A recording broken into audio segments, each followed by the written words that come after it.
আজ 15ই ডিসেম্বর 2025।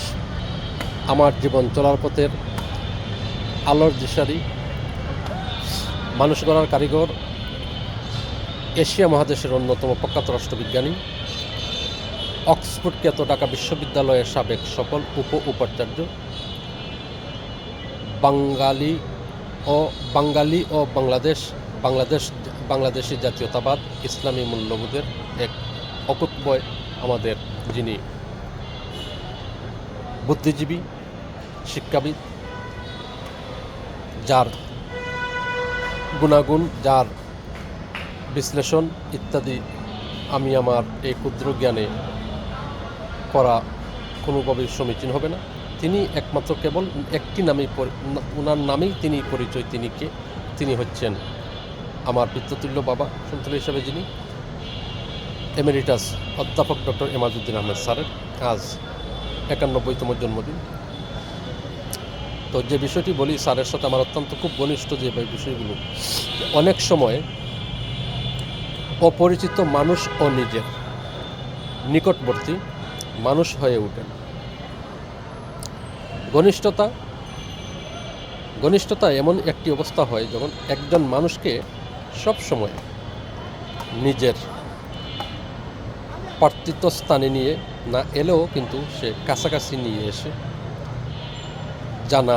এসে জানার সুযোগ করে দেয়। এটাই হচ্ছে সবচেয়ে বড় বিষয়। তো এর কারণ কি? এর প্রধান কারণ হচ্ছে আন্তরিকতা ও অনুভূতি। মানুষ সামনে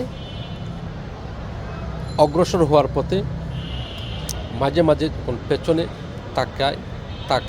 তাকিয়ে দেখে, তার সেই স্মৃতির চিত্র দেখে অভিভূত হয়, অথবা খানিকটা ভারাক্রান্ত হয়ে পড়ে, তা সত্ত্বে সেই রূপটি কোনো ক্ষেত্রেই আর অস্পষ্ট থাকে না। এই স্মৃতি বিস্মৃতির আলোকেই জড়িয়ে আছে চশমা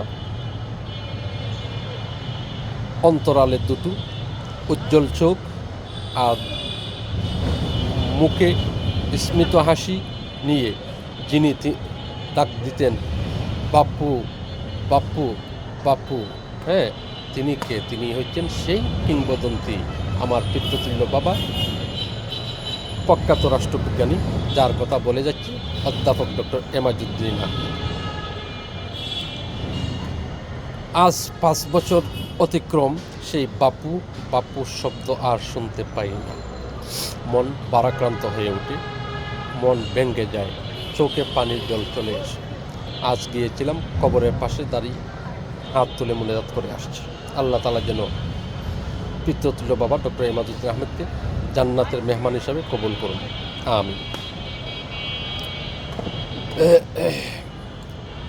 তো জীবনের তারুণ্যের বিস্তৃতকারী তিনি হলেন একজন আলোকিত মানুষ, সেই খ্যাতিমান শিক্ষাবিদ, সেই প্রখ্যাত রাষ্ট্রবিজ্ঞানী, ঢাকা বিশ্ববিদ্যালয়ের সাবেক সফল ভিসি উপাচার্য।